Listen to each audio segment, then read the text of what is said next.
ಏನು ಹೇಳಬೇಕು ಅಂತ ಅರ್ಥ ಆಗ್ತಾಯಿಲ್ಲ. ಯಾಕಂದರೆ ನಂಗೊಂಥರ ಇದು ಪುನರ್ಜನ್ಮ ಬಂದಂಗೆ. ಆಂಟಿ ಹಾಗೂ ನಮ್ಮ ಮಾಮನಿಗೆ ನಾನು ಎಷ್ಟು ಥ್ಯಾಂಕ್ಸ್ ಹೇಳಿದ್ರು ಅದು ಕಮ್ಮಿನೇ. ಯಾಕಂದರೆ ದೊಡ್ಡ ನನಗೆ ಅವರು ನಾನು ಬಂದು ಅವ್ರಿಗೊಂದು ಹೇಳಿದಾಗ ಕತೆ ಇದೆ ಅಂತ ಹೇಳಿದಾಗ ಡೈರೆಕ್ಟ್ರ್ ಯಾರು ಅಂತೆಲ್ಲ ಕೇಳಿದಾಗ ಆ ಒಂದು ಪ್ರೊಸೆಸ್ಸಲ್ಲಿ ಅವರು ಮಾಡ್ತೀನಿ ಸಿನಿಮಾ ಅಂತ ಹೇಳಿದಾಗ ಆವತ್ತು ನವೆಂಬರ್ 28 ಆ ದಿನ ನಾನು ಲೈಫಲ್ಲಿ ಮರೆಯಲ್ಲ. ನನ್ನಲ್ಲಾಗದಂಥ ಒಂದು ಫೀಲಿಂಗ್ಸು, ಅಲ್ಲೇನೇನು ನಡೀತಾ ಇತ್ತು, ಸರೌಂಡಿಂಗ್ಸ್ನ ನಾನು ಯಾವತ್ತೂ ಮರೆಯೋಕ್ಕಾಗಲ್ಲ. ಭಾಳ ಖುಷಿ ಆಯ್ತು ನನಗೆ, ತುಂಬ ಅಂದರೆ ತುಂಬ ಖುಷಿ ಆಯಿತು. ಯಾಕಂದರೆ ಅದನ್ನ ಮಾತಲ್ಲಿ ಹೇಳೋಕ್ಕಾಗಲ್ಲ ಎಷ್ಟು ಖುಷಿ ಆಗ್ತಾಯಿದೆ ಅಂತ. ಇದೆಲ್ಲ ನನಗೆ ನಡೀತಾ ಇರೋದೇ ಒಂಥರ ಕನಸು ಥರ ಅನಿಸ್ತದೆ, ಬಟ್ ರಿಯಾಲಿಟಿ ಅಂತ ಗೊತ್ತಾಗ್ತದೆ. ಬಟ್ ಭಾಳ ಭಾಳ ಖುಷಿ ಆಗ್ತಾಯಿದೆ.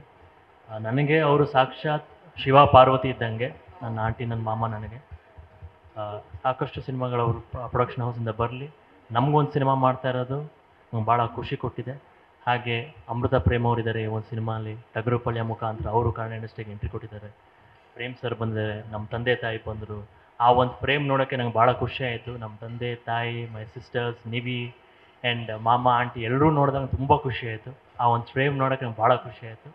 ಅದನ್ನು ಯಾವತ್ತೂ ಅನ್ಕೊತಾ ಇದ್ದೆ, ಬಟ್ ಅದು ಎದುರುಗಡೆ ನೋಡಿದಾಗ ತುಂಬ ಖುಷಿ ಆಯಿತು. ಸೊ ಸರ್ಗೆ, ನಮಗೆ ಎಲ್ಲರ ಕಡೆಯಿಂದ ನಿಮ್ಮ ಹಾರೈಕೆ, ನಿಮ್ಮ ಬ್ಲೆಸ್ಸಿಂಗ್ಸ್ ಸದಾ ಇರಲಿ ಅಂತ ಹೇಳ್ತೀನಿ. Thank you so much. ಕತೆ ಬಗ್ಗೆ ಇವಾಗ ಹೇಳಲ್ಲ, ಸಾರಿ. ಇಲ್ಲ, ತುಂಬ ಕುತೂಹಲ ಇದೆ ನಮಗೂ. ಅಂದರೆ ಹಂತ ಹಂತವಾಗಿ ಕತೆ ನಿರೂಪಣೆ ಮತ್ತು ಆಮೇಲೆ ಕಥಾ ಹಂದರ ಒಂದೊಂದು ಸಣ್ಣ ಸಣ್ಣ ಅಂಶನೇ ನಾವು ಸಣ್ಣ ಸಣ್ಣ ತುಣುಕಾಗಿ ಬಿಡೋಣ ಅಂತ ಅಂದ್ಕೊಂಡಿದ್ದೀವಿ. ಸಿನಿಮಾದಲ್ಲಿ ಭಾಳಷ್ಟು ನೀವು ನೋಡ್ತೀರಾ. ಅಂದರೆ ಒಂದು ಗಟ್ಟಿ ಕತೆ, ದೊಡ್ಡ ಜವಾಬ್ದಾರಿ, ದೊಡ್ಡ ಹೆಂಗೆ ಹೇಳೋದು ನನಗೆ ತುಂಬ ಖುಷಿ ಆಗುತ್ತೆ. ಅಂದರೆ ಏನಕ್ಕೆ ಅಂದರೆ ನಮ್ಮಂಥ ಒಂದು ಕನಸು ಇಟ್ಕೊಂಡು ಬಂದಿರೋನು, ಅಂದರೆ ನಾನು ಶಿವಮೊಗ್ಗದ ಹುಡುಗ, ಭಾಳಷ್ಟು ಸಿನಿಮಾ ಕನಸು ಇಟ್ಕೊಂಡು ಇಂಜಿನಿಯರಿಂಗ್ ಮುಗಿಸಿ ಅಲ್ಲಿಂದ ಒಂದು 3 ವರ್ಷ ನಾವು IT ಲಿ ಕೆಲಸ ಮಾಡಿ, ಅದಾದಮೇಲೆ ಸಿನಿಮಾದ ಕೆಲಸ ನೋಡಿದಾಗಲೇ ತುಂಬ ಎಕ್ಸೈಟ್ ಆದವು ನಾನು. ಅದರಲ್ಲಿ ಸಿನಿಮಾ ಕೆಲಸ ಮಾಡ್ತಾ, ಶಾರ್ಟ್ ಫಿಲಮ್ಸ್ಗಳು ಮಾಡ್ತಾ ಒಂದೊಂದು ಹಂತ ಹಂತವಾಗಿ ಬೆಳೆದು ಬಂದಿರೋ ತಂಡ ನಮ್ಮದು.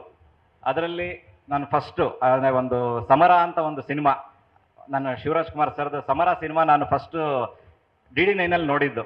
ಅದಾದಮೇಲೆ ನನ್ನ 2ನೇ ಸಿನಿಮಾ ಅವರ ಒಂದು ಬ್ಯಾನರ್ನಲ್ಲಿ ನಾವು ಮಾಡ್ತಿದ್ದೀವಿ ಅಂತ ಅಂದಾಗ ಅದಾಗೋ ಎಕ್ಸೈಟ್ಮೆಂಟ್ ಇದೆಯಲ್ಲ, ಅದು ಆ್ಯಕ್ಚುಲಿ ಹೇಳೋಕ್ಕಾಗಲ್ಲ.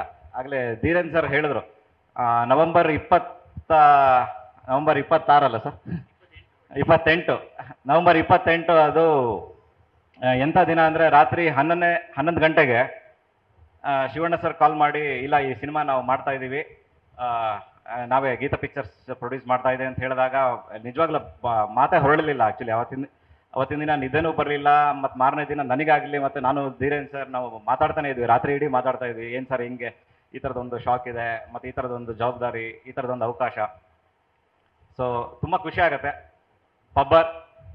ಪಬ್ಬರ್ ಅಂದರೆ ಒಂದು ಹಿಮಾಚಲ್ ಪ್ರದೇಶದ ಒಂದು ಕಣಿವೆ, ಹಿಮಾಚಲ್ ಪ್ರದೇಶದ ಒಂದು ನದಿ ತೀರ, ಅದು ನಮ್ಮ ಸಿನಿಮಾದ ಒಂದು ಮುಖ್ಯ ಕ್ಯಾರೆಕ್ಟರ್ ಆಗಿರುತ್ತೆ.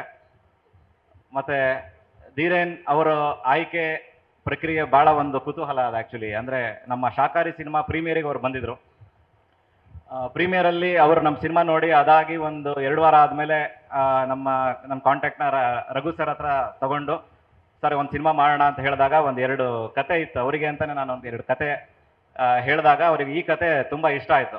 ಅಲ್ಲಿಂದ ನಮ್ಮ ಜರ್ನಿ ಸ್ಟಾರ್ಟ್ ಆಗಿದ್ದು. ಸೊ ಅದೇ ಬೆಳಗ್ಗೆ ಮಾತಾಡ್ತಾ ಇದ್ವಿ, RPC ಲೇಔಟ್ ಒಂದು ಕೆಫೆ ಡೇಯಲ್ಲಿ ಸಿಕ್ಕ ಒಂದು ಭೇಟಿ, ಇವಾಗ ಮಹಾಲಕ್ಷ್ಮಿ ಲೇಔಟ್ ದೇವಸ್ಥಾನ ತನಕ ಬಂದಿದ್ವಿ. ತುಂಬ ದೊಡ್ಡ ಜವಾಬ್ದಾರಿ ಇದೆ, ತುಂಬ ಒಂದು ಗಟ್ಟಿ ಕತೆ. ನಾವು ಶಾಕಾರಿಗೆ ಹೆಂಗೆ ಇಡೀ ಚಿತ್ರರಂಗ ಆಗಿರ್ಬೋದು, ಮತ್ತು ಆಮೇಲೆ ನಮ್ಮ ಕನ್ನಡ ಆಡಿಯನ್ಸ್ ಆಗಿರ್ಬೋದು ಹೆಂಗೆ ಸಪೋರ್ಟ್ ಮಾಡಿದರೆ ಅದರ ಎಲ್ಲ ಸಪೋರ್ಟ್ ಇದ್ರೆ ನಮಗೆ 2 ಪಟ್ಟು ಸಿಗಬೇಕಾಗತ್ತೆ. Thank you so much. ಮತ್ತು ಮುಖ್ಯವಾಗಿ ಗೀತಾ ಪಿಕ್ಚರ್ಸ್ ಮತ್ತು ಶಿವಣ್ಣ ಸರ್ ಮತ್ತು ಗೀತಾ ಶಿವರಾಜ್ ಕುಮಾರ್ ಮೇಡಮ್, ನಾನು ಎಷ್ಟು ಆಭಾರಿಯಾಗಿದ್ದೀನಿ ಅಂತ ನಾವು ಮಾತಲ್ಲಿ ಹೇಳೋಕ್ಕಾಗಲ್ಲ. ಅಂದರೆ ಈ ಥರದೊಂದು ಅವಕಾಶ ಒಬ್ಬ ಹೊಸ ನಿರ್ದೇಶಕನಿಗೆ ಸಿಗೋದಿದೆಯಲ್ಲ, ತುಂಬ ಜನರ ಕನಸಾಗಿರುತ್ತೆ. ಆ ಕನಸು ನಮಗೆ ಕೊನೆ ತನಕ ಇರುತ್ತೆ. ಮತ್ತು ಆಮೇಲೆ ಇದು ಕೊನೆ ತನಕ ಹೇಳತ್ತಿರೋಕ್ಕಾಗಲ್ಲ. ಇದು ಅಂದರೆ ನಾವು ಇದೊಂದು ಎಕ್ಸ್ಪೀರಿಯನ್ಸ್ನ ನಾವು ಕೊನೆ ತನಕನೂ ಹೇಳೋಕ್ಕಾಗಲ್ಲ. Thank you so much. Thank you ma'am. Thank you sir. Thank you so much.